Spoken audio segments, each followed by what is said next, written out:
Hello po mga kabayan, kamusta po kayo? Sana po nasa maayos po kayong kalagayan. Si Kamanong po inyong lingkod ay nagbabalik po muli at tayo po ay magsama-sama magkomentuhan dito po sa Tambayan mga kabayan. Mag-umpisa na po tayo. Komentuhan po natin. Ito pong pahayag ni Senator Lacson na sana daw po ay huwag bumigay si Boying dito po sa pagsasampa ng kaso na plunder kay Senator Marcoleta. Talagang gustong gusto po ni Senator Lacson na makulong si Senator Marcoleta. Ibang klasika. At palibasa, mga kababayan, ay meron po yatang pinoprotektahan at kino-cover up. Ito pong si Pinky na tinatawag di umano. Umpisa na po natin pakinggan ng balita sa kanyang pahayag at komentuhan po natin. Patuloy na pagdagsa ng mga tao na gustong Sandali lang po, set up ko lang po mga kababayan. Set up ko lang. Ito po. Magandang hapon, ito ang UNTV News Break. Naniniwala si Senator Ping Lacson na hindi bibigay si Ombudsman Boying Remulla sa rally at pressure ng religious group na nagtitipon-tipon sa EDSA kaninang umaga. Sa isang pahayag, sinabi ni Senator Lacson na matatag si Remulla bilang isang Kabitenyo. Kaugnay ito ng plunder case na isasampa ng Office of the Ombudsman kay Senator Marcoleta na siya namang tinututulan ng religious group kaya nagsagawa ng rally. Nakadeploy sa loob ng mga istasyon ng MRT-3 ang mga personnel ng Philippine Coast Guard o PCG kasunod ng rally ng isang religious group sa EDSA. Nagbigay ng direktiba si Transportation Acting Secretary. Yan po mga kababayan, talaga pong sinasabi po ni Lacson na huwag magpatinag mga kababayan, huwag magpatinag dito po sa rally na ginagawa po ng INC at hindi lang naman po INC members ang nagpupunta po sa EDSA at patuloy po dumadami. Pati po ang hindi miyembro ay dumadagsa po. At dito mo mapapansin at dito mo makikita ang tunay na layunin ni Lacson. Dahil kahit po siya hindi abogado, kahit po siya ay isang dating general, dating pulis, alam niya naman po ang plunder case. Hindi naman po tanga bobo si Senator Lacson. Alam niya po. Alam niya na hindi plunder case yung ginawa po at isasampa ni Boying sa ombudsman o sa Sandigang Bayan. Hindi po ba? Dahil hindi naman po pera ng gobyerno yung donasyon. Donasyon po yun ng private citizen. Pera ng private citizen. Dinonate sa kampanya. Di po ba? Sa campaign kay Senator Marcoleta. Paano naging plunder yun? At bakit pilit mo na pinakakasuhan si Senator Marcoleta? Senator Lacson, bakit? Dahil para ma-stop na ang pagpupursige ni Senator Marcoleta na mas malalim na investigasyon para sa flood control dahil pera ng taong bayan ang ninakaw ng mahigit 3 taong ninakaw. At yan yata ang pilit na ayaw mangyari ni Senator Lacson. Mukha yatang kino-cover up niya. Pinoproteksyonan yata niya talaga. Di umano ang Malacanang. Bakit? Kasama ka ba? Kasama ka ba sa nakinabang ng nakawan? At ang karamihang mga kasama mong senador? Di umano? Ngayon, binibigyan mo pa ng proteksyon o suporta si Boying na huwag magpatinag sa ginagawang rally ngayon ng mga Pilipino at miyembro ng INC. Huwag kang magpatinag, Boying. Ituloy mo ang kaso. Ipakulong mo si Senator Marcoleta. Walang piyansa yan. At syempre, pagka nakulong yan, hindi na po makapag-iimbestiga at hindi na makapagsasalita si Senator Marcoleta. At isa pa, hindi na rin po yan magiging judge. Hindi po ba? Hindi na rin po magiging judge ng impeachment yan ng Vice President. Nakita nyo po? Ibang klase ka, Lacson.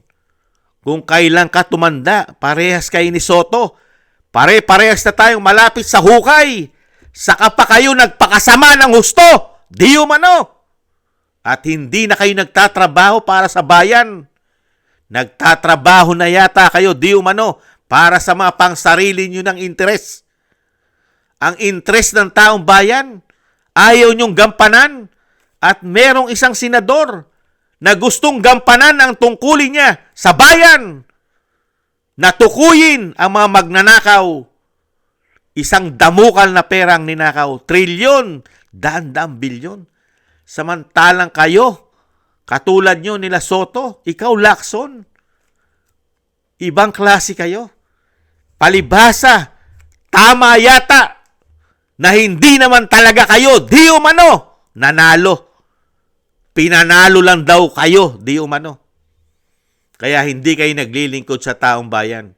Naglilingkod yata kayo doon sa nagpanalo sa inyo bilang mga senador. Nagtatanong lang tayo, hindi kaya? Yan po mga kababayan ang nakakalungkot. Ito pong karamihang senador sa atin at kasama at isa yata si Senator Lacson na senador ng Malacanang. Hindi kaya? Protektor ng Malacanang. Di umano. Ibang klase ka, Lacson. Bilog ang mundo. Bilog ang gulong. Baka isang araw, Lacson, umikot ang gulong mo at mapunta ka sa ilalim. At isang araw, agila na na manggagaling sa Mindanao ang presidente. Baka lumabas lahat ang baho mo. At napakaraming kakalkalin sa iyo na issue at kaso na natabunan na yata. Pati sa anak mo, may semento pa yata, yung semento. May semento issue pa yata. At sa iyo, napakarami ring issue. At meron pang maleta. Hindi kaya?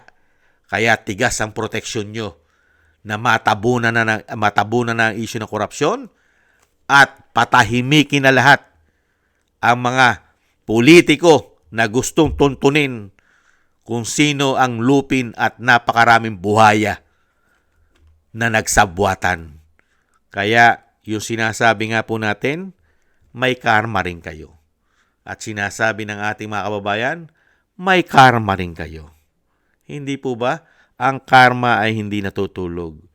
At yan naman ang inaasahan natin, lalong-lalo na pag ipinagkaloob na ng Panginoon ang ating mga hiling. At yung sinasabi nga ni Senator Marcoleta, kailanman ang kasamaan, ang masasama ay hindi magtatagumpay sa kabutihan, lalong-lalo na sa kabutihan ng Panginoon. Hindi po ba?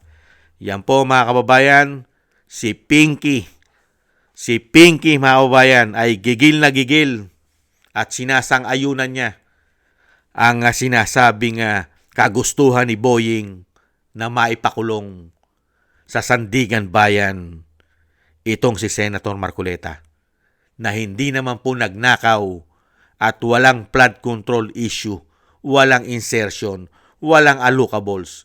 Unbelievable. Magsama kayo dahil parehas kamo kayong Kabitenyo. Dahil parehas Kabitenyo eh. Kabitenyo si Boying, Kabitenyo si Ping. Kaya po iisa po laman ang utak, di umano, mga kababayan.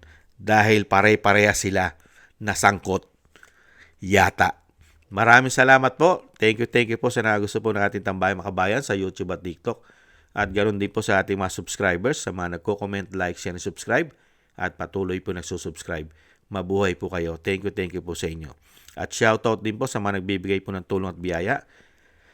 Shoutout po kay Eric Hershio from Canada, Kingston from Hong Kong, Jake Yahut from California, USA, Gina Ray from Berlin, Germany, Julieta Silona from Sydney, Australia, Baby Roman at Ate Isa from Cagayan Valley, Jem Aris from United Arab Emirates, si Annie Jo, si Mary Natividad Linden from Netherlands, Tatay Nick from Toronto, Gay at Siena, si Jesus Valdepena, Rolando Guerrero, Felipe Shapno from Texas, USA, Ma'am LB at Sir Manny from North Miami, Florida, USA, Mika Legaspi at Frank Zamora from California, USA at Romulo Di Binagracia from Bacolod City.